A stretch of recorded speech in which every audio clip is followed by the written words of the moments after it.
जय माँ दुर्गा। नवरात्र में पूजा तो हर कोई करता है, लेकिन बहुत कम लोग जानते हैं कि माँ के ये 108 नाम स्वयं देवी को बुलाने का सबसे सीधा मार्ग है। हर नाम एक वरदान देता है। आइए एक एक नाम के साथ हम सब मिलकर माँ के चरणों में 108 दीपक जलाएं। ओम दुर्गायै नमः। ओम शिवायै नमः। ओम शैलपुत्र्यै नमः। ओम ब्रह्मचारिण्यै नमः। ओम चंद्रघंटायै नमः। ओम कूष्मांडायै नमः। ओम स्कंदमातायै नमः। ओम कात्यायन्यै नमः। ओम कालरात्र्यै नमः। ओम महागौर्यै नमः। ओम सिद्धिदात्र्यै नमः। ओम शताक्ष्यै नमः। ओम शूलधारिण्यै नमः। ओम खड्गधारिण्यै नमः। ओम त्रिनेत्रायै नमः। ओम त्रिशूलधारिण्यै नमः। ओम सिंहवाहिन्यै नमः। ओम महिषासुरमर्दिन्यै नमः। ओम चामुण्डायै नमः। ओम महालक्ष्म्यै नमः। ओम महासरस्वत्यै नमः। ओम महाकाल्यै नमः। ओम भद्रकाल्यै नमः। ओम जगद्धात्र्यै नमः। ओम जगन्मातृकायै नमः। ओम भवान्यै नमः। ओम ईशानपत्न्यै नमः। ओम पार्वत्यै नमः। ओम गिरिजायै नमः। ओम अंबिकायै नमः। ओम आर्यायै नमः। ओम भवमुक्तायै नमः। ओम सर्वभूतेश्वर्यै नमः। ओम जगद्वन्द्यायै नमः। ओम जगन्नाथायै नमः। ओम आदिशक्त्यै नमः। ओम अन्नपूर्णायै नमः। ओम भीमनादिन्यै नमः। ओम भीमायै नमः। ओम भुवनेश्वर्यै नमः। ओम शारद्यै नमः। ओम शान्त्यै नमः। ओम दुर्गायै नमः। ओम वागीश्वर्यै नमः। ओम जगन्मोहिन्यै नमः। ओम करुणामय्यै नमः। ओम जयदुर्गायै नमः। ओम भद्रायै नमः। ओम सौम्यायै नमः। ओम बालायै नमः। ओम कुमार्यै नमः। ओम वृद्धायै नमः। ओम योगमायायै नमः। ओम विष्णुमायायै नमः। ओम महादेव्यै नमः। ओम चण्डिकायै नमः। ओम सर्वशक्त्यै नमः। ओम सर्वमङ्गल्यै नमः। ओम त्रैलोक्यजनन्यै नमः। ओम दुर्गेश्वर्यै नमः। ओम दुर्गातिनाशिन्यै नमः। ओम भीतिहारिण्यै नमः। ओम भवरोगहरायै नमः। ओम सर्वसिद्धिप्रदायै नमः। ओम सर्वकामप्रदायै नमः। ओम मोक्षप्रदायै नमः। ओम ज्ञानदायै नमः। ओम शान्तिदायै नमः। ओम स्वास्थ्यदायै नमः। ओम ऐश्वर्यप्रदायै नमः। ओम आदिशक्त्यै नमः। ओम भद्रकाल्यै नमः। ओम कपालिन्यै नमः। ओम कैवल्यप्रदायै नमः।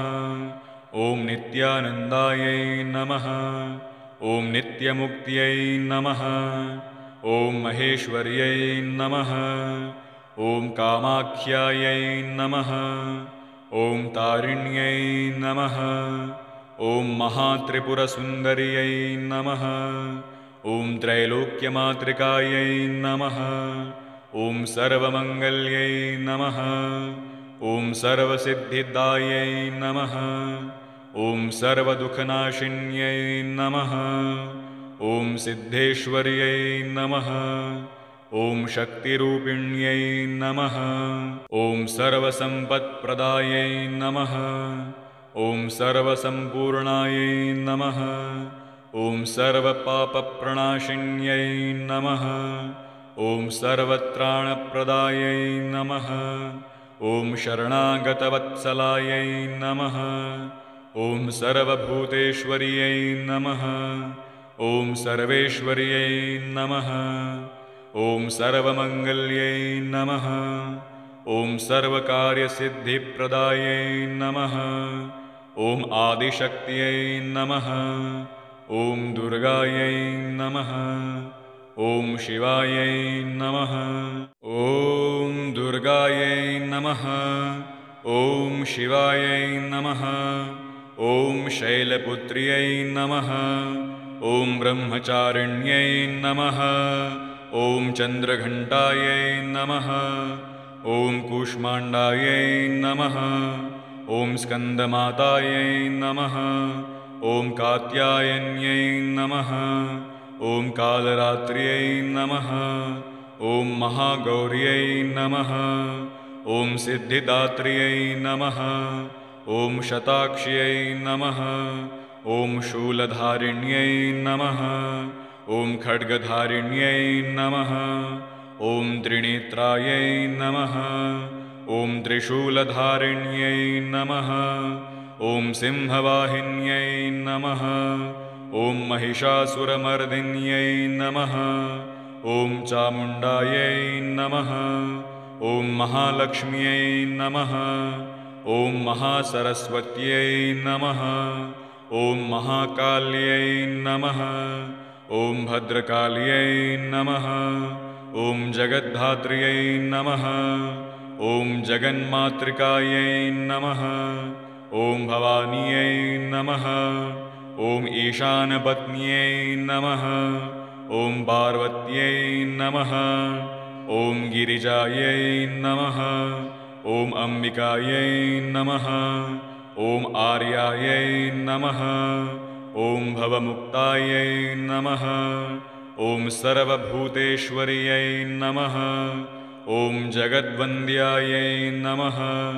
ॐ जगन्नाथायै नमः। ॐ आदिशक्त्यै नमः। ॐ अन्नपूर्णायै नमः। ॐ भीमनादिन्यै नमः। ॐ भीमायै नमः। ॐ भुवनेश्वर्यै नमः। ॐ शारद्यै नमः। ॐ शान्त्यै नमः।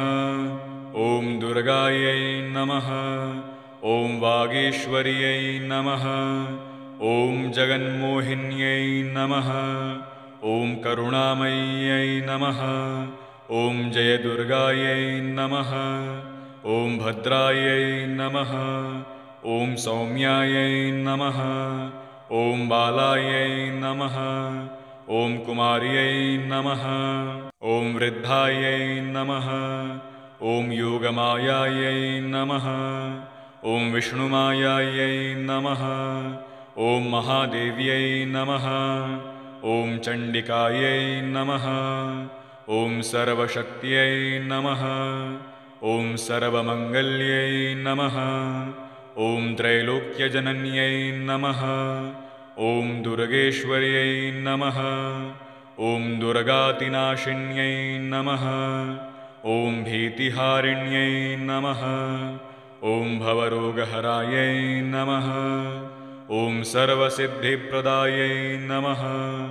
ॐ सर्वकामप्रदायै नमः। ॐ मोक्षप्रदायै नमः। ॐ ज्ञानदायै नमः। ॐ शान्तिदायै नमः। ॐ स्वास्थ्यदायै नमः। ॐ ऐश्वर्यप्रदायै नमः। ॐ आदिशक्त्यै नमः। ॐ भद्रकाल्यै नमः। ॐ कपालिन्यै नमः। ॐ कैवल्यप्रदायै नमः। ॐ नित्यानन्दायै नमः। ॐ नित्यमुक्त्यै नमः। ॐ महेश्वर्यै नमः। ॐ कामाख्यायै नमः। ॐ तारिण्यै नमः। ॐ महात्रिपुरसुन्दर्यै नमः। ॐ त्रैलोक्यमातृकायै नमः। ॐ सर्वमङ्गल्यै नमः। ॐ सर्वसिद्धिदायै नमः। ॐ सर्वदुःखनाशिन्यै नमः। ॐ सिद्धेश्वर्यै नमः। ॐ शक्तिरूपिण्यै नमः। ॐ सर्वसम्पत्प्रदायै नमः। ॐ सर्वसम्पूर्णायै नमः। ॐ सर्वपापप्रणाशिन्यै नमः। ॐ सर्वत्राणप्रदायै नमः। ॐ शरणागतवत्सलायै नमः। ॐ सर्वभूतेश्वर्यै नमः। ॐ सर्वेश्वर्यै नमः। ॐ सर्वमङ्गल्यै नमः। ॐ सर्वकार्यसिद्धिप्रदायै नमः। ॐ आदिशक्त्यै नमः। ॐ दुर्गायै नमः। ॐ शिवायै नमः। ॐ दुर्गायै नमः। ॐ शिवायै नमः। ॐ शैलपुत्र्यै नमः।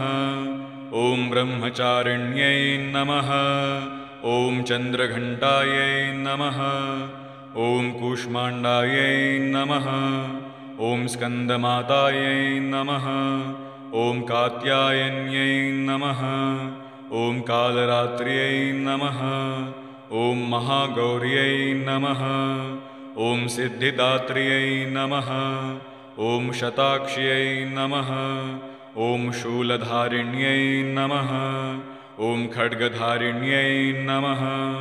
ॐ त्रिनेत्रायै नमः। ॐ त्रिशूलधारिण्यै नमः। ॐ सिंहवाहिन्यै नमः। ॐ महिषासुरमर्दिन्यै नमः। ॐ चामुण्डायै नमः। ॐ महालक्ष्म्यै नमः। ॐ महासरस्वत्यै नमः। ॐ महाकाल्यै नमः। ॐ भद्रकाल्यै नमः। ॐ जगद्धात्र्यै नमः। ॐ जगन्मातृकायै नमः। ॐ भवान्यै नमः। ॐ ईशानपत्न्यै नमः। ॐ पार्वत्यै नमः। ॐ गिरिजायै नमः। ॐ अम्बिकायै नमः। ॐ आर्यायै नमः। ॐ भवमुक्तायै नमः। ॐ सर्वभूतेश्वर्यै नमः। ॐ जगद्वन्द्यायै नमः। ॐ जगन्नाथायै नमः। ॐ आदिशक्त्यै नमः। ॐ अन्नपूर्णायै नमः। ॐ भीमनादिन्यै नमः। ॐ भीमायै नमः। ॐ भुवनेश्वर्यै नमः। ॐ शारद्यै नमः। ॐ शान्त्यै नमः। ॐ दुर्गायै नमः। ॐ वागीश्वर्यै नमः। ॐ जगन्मोहिन्यै नमः। ॐ करुणामय्यै नमः। ॐ जयदुर्गायै नमः। ॐ भद्रायै नमः। ॐ सौम्यायै नमः। ॐ बालायै नमः। ॐ कुमार्यै नमः। ॐ वृद्धायै नमः। ॐ योगमायायै नमः। ॐ विष्णुमायायै नमः। ॐ महादेव्यै नमः। ॐ चण्डिकायै नमः। ॐ सर्वशक्त्यै नमः। ॐ सर्वमङ्गल्यै नमः। ॐ त्रैलोक्यजनन्यै नमः। ॐ दुर्गेश्वर्यै नमः। ॐ दुर्गातिनाशिन्यै नमः। ॐ भीतिहारिण्यै नमः। ॐ भवरोगहरायै नमः। ॐ सर्वसिद्धिप्रदायै नमः। ॐ सर्वकामप्रदायै नमः। ॐ मोक्षप्रदायै नमः। ॐ ज्ञानदायै नमः। ॐ शान्तिदायै नमः। ॐ स्वास्थ्यदायै नमः। ॐ ऐश्वर्यप्रदायै नमः। ॐ आदिशक्त्यै नमः। ॐ भद्रकाल्यै नमः। ॐ कपालिन्यै नमः। ॐ कैवल्यप्रदायै नमः। ॐ नित्यानन्दायै नमः। ॐ नित्यमुक्त्यै नमः। ॐ महेश्वर्यै नमः। ॐ कामाख्यायै नमः। ॐ तारिण्यै नमः। ॐ महात्रिपुरसुन्दर्यै नमः। ॐ त्रैलोक्यमातृकायै नमः। ॐ सर्वमङ्गल्यै नमः। ॐ सर्वसिद्धिदायै नमः। ॐ सर्वदुःखनाशिन्यै नमः। ॐ सिद्धेश्वर्यै नमः। ॐ शक्तिरूपिण्यै नमः। ॐ सर्वसम्पत्प्रदायै नमः। ॐ सर्वसम्पूर्णायै नमः। ॐ सर्वपापप्रणाशिन्यै नमः। ॐ सर्वत्राणप्रदायै नमः। ॐ शरणागतवत्सलायै नमः। ॐ सर्वभूतेश्वर्यै नमः। ॐ सर्वेश्वर्यै नमः। ॐ सर्वमङ्गल्यै नमः। ॐ सर्वकार्यसिद्धिप्रदायै नमः। ॐ आदिशक्त्यै नमः। ॐ दुर्गायै नमः। ॐ शिवायै नमः। ॐ दुर्गायै नमः। ॐ शिवायै नमः। ॐ शैलपुत्र्यै नमः। ॐ ब्रह्मचारिण्यै नमः। ॐ चन्द्रघण्टायै नमः। ॐ कूष्माण्डायै नमः। ॐ स्कन्दमातायै नमः। ॐ कात्यायन्यै नमः। ॐ कालरात्र्यै नमः। ॐ महागौर्यै नमः। ॐ सिद्धिदात्र्यै नमः। ॐ शताक्ष्यै नमः। ॐ शूलधारिण्यै नमः। ॐ खड्गधारिण्यै नमः। ॐ त्रिनेत्रायै नमः। ॐ त्रिशूलधारिण्यै नमः। ॐ सिंहवाहिन्यै नमः। ॐ महिषासुरमर्दिन्यै नमः। ॐ चामुण्डायै नमः। ॐ महालक्ष्म्यै नमः। ॐ महासरस्वत्यै नमः। ॐ महाकाल्यै नमः। ॐ भद्रकाल्यै नमः। ॐ जगद्धात्र्यै नमः। ॐ जगन्मातृकायै नमः। ॐ भवान्यै नमः। ॐ ईशानपत्न्यै नमः। ॐ पार्वत्यै नमः। ॐ गिरिजायै नमः। ॐ अम्बिकायै नमः। ॐ आर्यायै नमः। ॐ भवमुक्तायै नमः। ॐ सर्वभूतेश्वर्यै नमः। ॐ जगद्वन्द्यायै नमः। ॐ जगन्नाथायै नमः। ॐ आदिशक्त्यै नमः। ॐ अन्नपूर्णायै नमः। ॐ भीमनादिन्यै नमः। ॐ भीमायै नमः। ॐ भुवनेश्वर्यै नमः। ॐ शारद्यै नमः। ॐ शान्त्यै नमः। ॐ दुर्गायै नमः। ॐ वागीश्वर्यै नमः। ॐ जगन्मोहिन्यै नमः। ॐ करुणामय्यै नमः। ॐ जयदुर्गायै नमः। ॐ भद्रायै नमः। ॐ सौम्यायै नमः। ॐ बालायै नमः। ॐ कुमार्यै नमः। ॐ वृद्धायै नमः। ॐ योगमायायै नमः। ॐ विष्णुमायायै नमः। ॐ महादेव्यै नमः। ॐ चण्डिकायै नमः। ॐ सर्वशक्त्यै नमः। ॐ सर्वमङ्गल्यै नमः। ॐ त्रैलोक्यजनन्यै नमः। ॐ दुर्गेश्वर्यै नमः। ॐ दुर्गातिनाशिन्यै नमः। ॐ भीतिहारिण्यै नमः। ॐ भवरोगहरायै नमः। ॐ सर्वसिद्धिप्रदायै नमः। ॐ सर्वकामप्रदायै नमः। ॐ मोक्षप्रदायै नमः। ॐ ज्ञानदायै नमः। ॐ शान्तिदायै नमः। ॐ स्वास्थ्यदायै नमः। ॐ ऐश्वर्यप्रदायै नमः। ॐ आदिशक्त्यै नमः। ॐ भद्रकाल्यै नमः। ॐ कपालिन्यै नमः। ॐ कैवल्यप्रदायै नमः।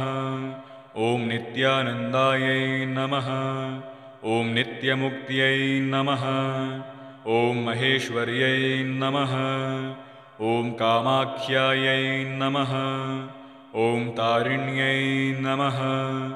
ॐ महात्रिपुरसुन्दर्यै नमः। ॐ त्रैलोक्यमातृकायै नमः। ॐ सर्वमङ्गल्यै नमः। ॐ सर्वसिद्धिदायै नमः। ॐ सर्वदुःखनाशिन्यै नमः। ॐ सिद्धेश्वर्यै नमः। ॐ शक्तिरूपिण्यै नमः। ॐ सर्वसम्पत्प्रदायै नमः। ॐ सर्वसम्पूर्णायै नमः। ॐ सर्वपापप्रणाशिन्यै नमः। ॐ सर्वत्राणप्रदायै नमः। ॐ शरणागतवत्सलायै नमः। ॐ सर्वभूतेश्वर्यै नमः। ॐ सर्वेश्वर्यै नमः। ॐ सर्वमङ्गल्यै नमः। ॐ सर्वकार्यसिद्धिप्रदायै नमः। ॐ आदिशक्त्यै नमः। ॐ दुर्गायै नमः। ॐ शिवायै नमः। ॐ दुर्गायै नमः। ॐ शिवायै नमः। ॐ शैलपुत्र्यै नमः।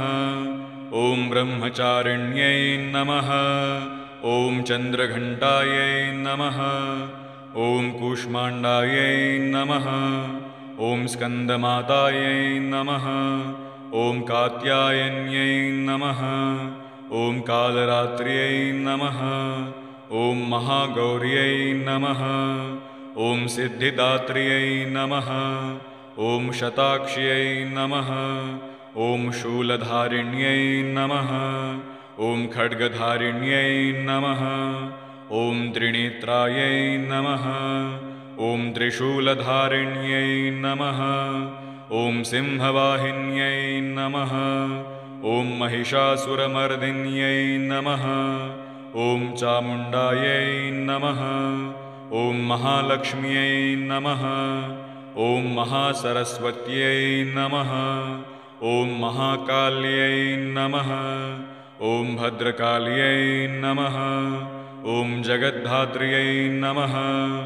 ॐ जगन्मातृकायै नमः। ॐ भवान्यै नमः। ॐ ईशानपत्न्यै नमः। ॐ पार्वत्यै नमः। ॐ गिरिजायै नमः। ॐ अम्बिकायै नमः। ॐ आर्यायै नमः। ॐ भवमुक्तायै नमः। ॐ सर्वभूतेश्वर्यै नमः। ॐ जगद्वन्द्यायै नमः। ॐ जगन्नाथायै नमः। ॐ आदिशक्त्यै नमः। ॐ अन्नपूर्णायै नमः।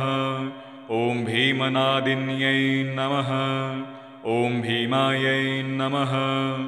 ॐ भुवनेश्वर्यै नमः। ॐ शारद्यै नमः। ॐ शान्त्यै नमः। ॐ दुर्गायै नमः। ॐ वागीश्वर्यै नमः। ॐ जगन्मोहिन्यै नमः। ॐ करुणामय्यै नमः। ॐ जयदुर्गायै नमः। ॐ भद्रायै नमः। ॐ सौम्यायै नमः। ॐ बालायै नमः। ॐ कुमार्यै नमः। ॐ वृद्धायै नमः। ॐ योगमायायै नमः। ॐ विष्णुमायायै नमः। ॐ महादेव्यै नमः। ॐ चण्डिकायै नमः। ॐ सर्वशक्त्यै नमः। ॐ सर्वमङ्गल्यै नमः। ॐ त्रैलोक्यजनन्यै नमः। ॐ दुर्गेश्वर्यै नमः। ॐ दुर्गातिनाशिन्यै नमः। ॐ भीतिहारिण्यै नमः। ॐ भवरोगहरायै नमः। ॐ सर्वसिद्धिप्रदायै नमः। ॐ सर्वकामप्रदायै नमः। ॐ मोक्षप्रदायै नमः। ॐ ज्ञानदायै नमः। ॐ शान्तिदायै नमः। ॐ स्वास्थ्यदायै नमः। ॐ ऐश्वर्यप्रदायै नमः। ॐ आदिशक्त्यै नमः। ॐ भद्रकाल्यै नमः। ॐ कपालिन्यै नमः। ॐ कैवल्यप्रदायै नमः। ॐ नित्यानन्दायै नमः। ॐ नित्यमुक्त्यै नमः। ॐ महेश्वर्यै नमः। ॐ कामाख्यायै नमः। ॐ तारिण्यै नमः। ॐ महात्रिपुरसुन्दर्यै नमः। ॐ त्रैलोक्यमातृकायै नमः। ॐ सर्वमङ्गल्यै नमः। ॐ सर्वसिद्धिदायै नमः। ॐ सर्वदुःखनाशिन्यै नमः। ॐ सिद्धेश्वर्यै नमः। ॐ शक्तिरूपिण्यै नमः। ॐ सर्वसम्पत्प्रदायै नमः। ॐ सर्वसम्पूर्णायै नमः। ॐ सर्वपापप्रणाशिन्यै नमः। ॐ सर्वत्राणप्रदायै नमः। ॐ शरणागतवत्सलायै नमः। ॐ सर्वभूतेश्वर्यै नमः। ॐ सर्वेश्वर्यै नमः। ॐ सर्वमङ्गल्यै नमः। ॐ सर्वकार्यसिद्धिप्रदायै नमः। ॐ आदिशक्त्यै नमः। ॐ दुर्गायै नमः। ॐ शिवायै नमः।